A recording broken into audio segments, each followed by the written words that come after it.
Okay. Sarah Brown with Keller-Brown Insurance Services. One of my passions is using our social media to act as a platform and highlight local businesses and organizations and lend a voice to what they're doing.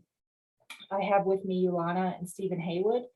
She's from Ukraine, and Dr. Haywood has a dentist practice, Southern York Smile Care, right across the street from my office in Shrewsbury. I can wave to you guys. So I wanted to give Ulyana a chance to share her story and describe what you guys are doing to help with the atrocities in Ukraine. So first, Ulyana, how are you doing? And what are you doing to maintain some type of normalcy when your heart and mind must be with your family in Ukraine?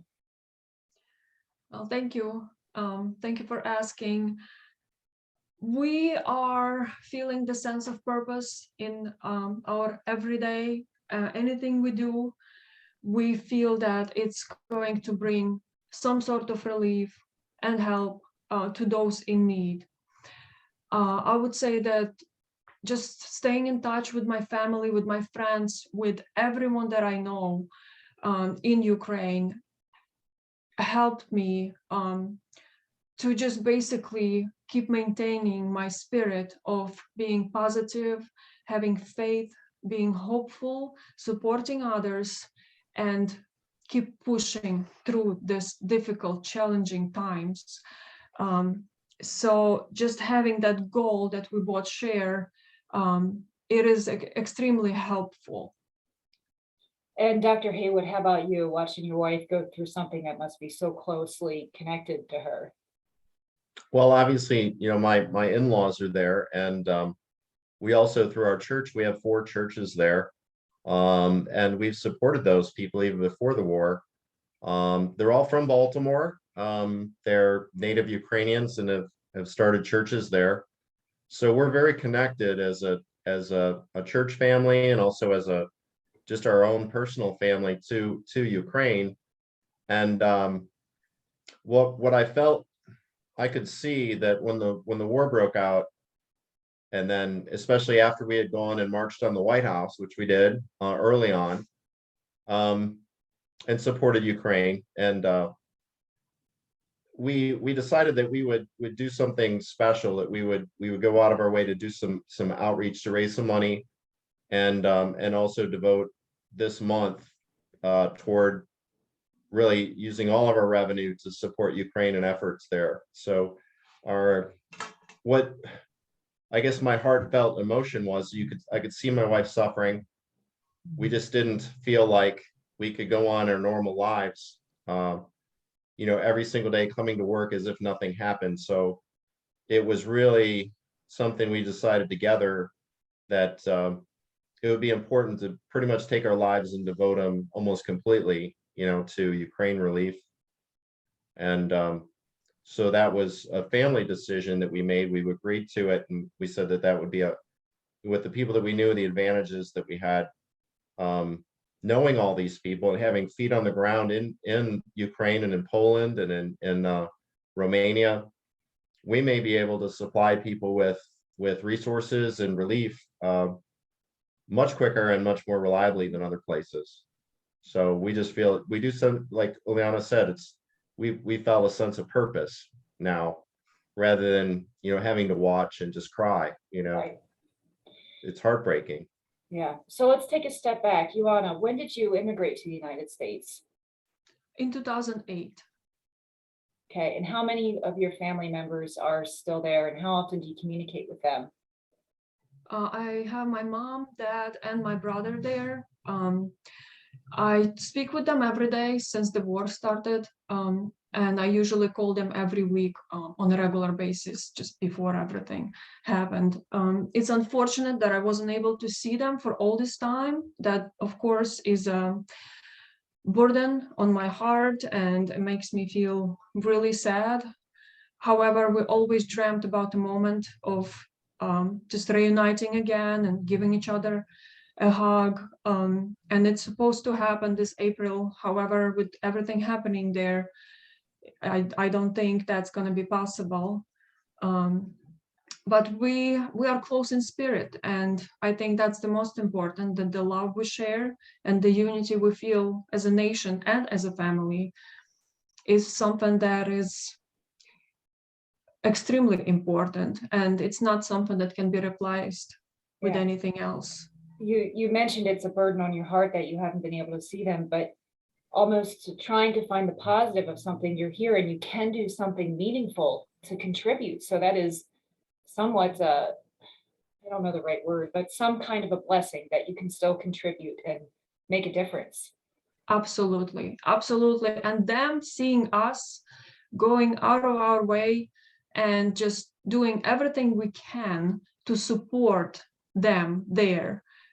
I think that also just makes them feel like they are important, makes them feel that they are not alone, and makes them feel that we will win, and the victory is coming. And that's just something that I admire about my people, because we are not scared. We are not scared. We are on our land, and we will fight until the end, because we're not going to give our freedom away. This is something that's been fought for generations, and now is the moment. It's the moment that we gotta do what we gotta do for the next generations, for our children to live in peace, not just in Ukraine, but also globally. We stand against this evil. Yeah, so amongst the chaos of war, it does give some comfort to have some type of control over something. So Dr. Haywood, can you describe what Southern York Smile Care is doing for Ukraine relief? We alluded to it before, but let's talk about the details. Okay, what we did after we decided that we were going to do something is we contacted my friend who is a videographer from Lancaster and is doing actually a major film right now. He came to our office. He said he'd be glad to come in and help us film a little spot, 3-minute spot, explaining what we were going to do. So he shot that, and we kind of rolled it out. After about 4 days, we rolled it out on Facebook, YouTube, all of our contacts within our network. And what we explained was that we have 2 ways to give, and that's through our church organization. Again, everybody has either been a missionary in Poland, was married a Polish person, has lived in Poland or in Ukraine, and they know the area well, and we have our connections there. So Chris Moore is currently down in Texas, and his church is Evergrace Church, and so it's evergrace.org/give, and that is the direct online way to support things. So what we did is we put that out there in the video, and then the other alternative thing that we did is that we'd be a conduit for resources coming through our office too. So we would not only devote our entire revenue for a month, anybody that came in and made an appointment with us, all that money would go toward Ukraine relief, but also if they wanted to give a gift, we would make sure it got into the right place. So some people are, leaving us checks and such and not going through the online ways, and so that's what we're doing here in Southern York County, and what kind we've of had response? an amazing response. Yeah, tell me Amazing about the response. What kind of response have you been getting? Ulyana, what have people been? I would say that the amount of phone calls, the amount of, I would say, people that care, people that want to extend just how they feel about the whole situation, the support. It's been pretty amazing that everyone feels pain, and sharing that pain makes us stronger to go through this together. So many patients stopped by and made a donation. Many phone calls came also from people that we don't even know. However, they also have relatives in Ukraine, and they want to see how they can get involved and contribute. What are the ways basically that they can help, because they said that it's impossible to just sit and watch. So being the agent of change and being that force that helps the world, I think that is pretty instrumental, and we both feel strongly about it, and we will continue because we are determined. Even though there are challenges, of course, just logistically, but we have the power within us to make a difference. Good. So what can Southern York Smile Care customers and other community members do to give back now and in the next few months? Well, some of the things that are really important. You would be surprised at how great the American people are. There are Americans still left in our country that love freedom, that love liberty, that hate evil, and are willing to support peace in this world. And we have said this before, and we actually picked this up. This was the chant at the White House, is that if we save Ukraine, we just may be saving the world from World War III, plus from totalitarianism. And it's so obvious, so clear cut. And people, to a person, have said and wondered, how can this happen in 2022? I thought NATO, I thought the United Nations, I thought the EU, I thought the world community would be in a different place. And what it turns out to be is that not governments, but the people that form our country and good countries of the world that have a conscience have been supporting the Ukrainian people more than sometimes you can see that our governments will actually stand up and say that they do.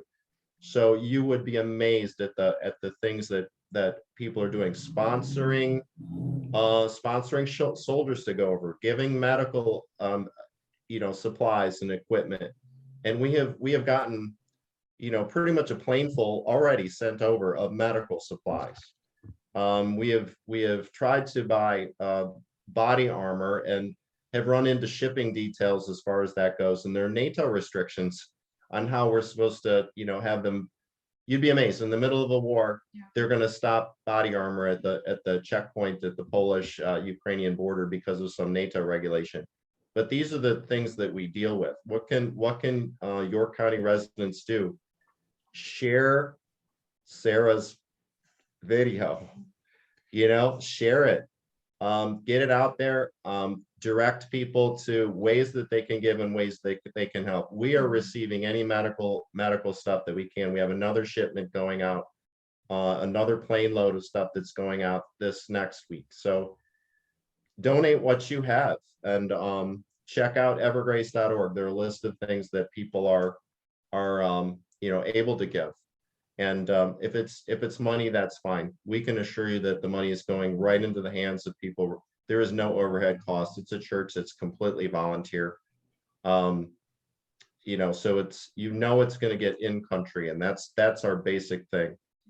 So that's what you can do. If you feel as though you don't want to work with us, then buy an Airbnb in Poland for somebody and put a family, usually it's women and children because the men are staying in country. Buy an Airbnb for somebody. There are resources to do that. People are funding the Airbnbs. People are sponsoring families in Ukraine. And that can also be done through our church, or can be done through other organizations. So there's so much you can do, but raise the level of awareness in our community that this is a global problem. And we are going to be solving something bigger than just the freedom and democracy for Ukraine. But this is the security of our Western world and our values. So we feel strongly that it's much, much bigger than what meets the eye. And you mentioned you are taking donations for the viewers. Where specifically could they bring them? Right to our office. I'm sure, Sarah, right to your office, and we make sure it got into the right place. And so if you want to see Sarah, go and see Sarah and drop it off with Sarah. 9 South Main Street, Shrewsbury, and what's We know your where you address? Right across the street from us. You need to find us right across the street from her. So it's always been that way. And so, yeah, let's just get some things done. If you want to help, there's a way that you can help. Now, kind of a personal question. You mentioned that for the month of March, people can book dental care and 100% of the proceeds go. I have a dentist appointment with you April 4th. What happens in April? will that No, count? it runs actually through April 7th or April 8th. Good. We didn't initiate it. We went to the march in the White House. Yeah. And then we had our grand revelation of what we needed to do. And then we instituted that as soon as we decided we could get everything done. The video hit the internet then it started on the 7th. Great, great. So yeah, we're good to go, and we still have appointments available for people. Yes, and your appointment, thank you, Sarah, will go directly toward Ukrainian relief. Good. Is there anything else you want to share about your background or Southern York Smile Cares initiatives that we didn't talk about? Do you want to try some? I also would like to say that I am a diplomat. I have my degree as a diplomat, a translator. If there is anyone that needs any help in any kind of way that has maybe family in Ukraine or friends, I'll be happy to help in any way I can with that. Also, I'm an artist, so all of my artworks that I'm currently either finished or working on, I'm also going to be posting online, selling, and all the proceedings will go towards the Ukrainian Relief Fund. So I'm here for you, and together we are stronger. Very good. And where can people find your art? Right now, I'm finishing up with my website, which should be up just in a couple of days, hopefully. Okay, But I'm Ulyana bez Korovina, and I can be found online on Instagram, Facebook, and soon on my personal website. all right. Well, you get that information to us and we'll include that in our social media as well. So Sounds good. thank you guys so much. I really appreciate you taking time to sit down with me and also for sharing your story. It's just, my heart goes out to you with your family, but also in everything that you're doing to help. It's incredible. So thank you. Thank you so much for being a part of this.